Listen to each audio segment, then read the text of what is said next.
and applying various excise duties, including an increase from 12% to 15% on money transfer services, and a new one on milk and sugar, maziwa na sukari.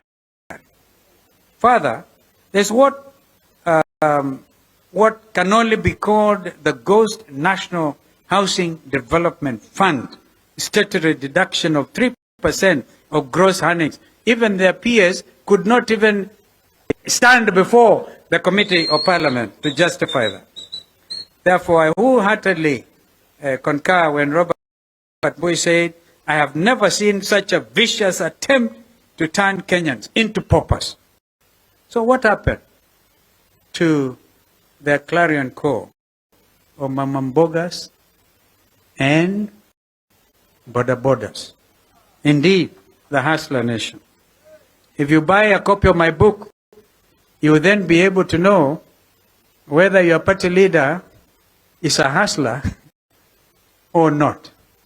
Because a time has come when we must call a spade a spade. If you know where Sekuru is, it can only take the grace of God to be, for one like me to stand before you and talk to you today. Wow. So, while in Azimio, and I want to conclude, One Kenya feel pain to remind Kenyans that we continually spoke of false prophets.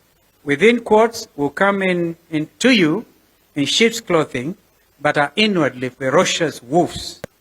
Paraphrasing the Gospel of Matthew chapter 7 at verses 15. It is day by day becoming patently clear that Kenya Kwanza lied to this land.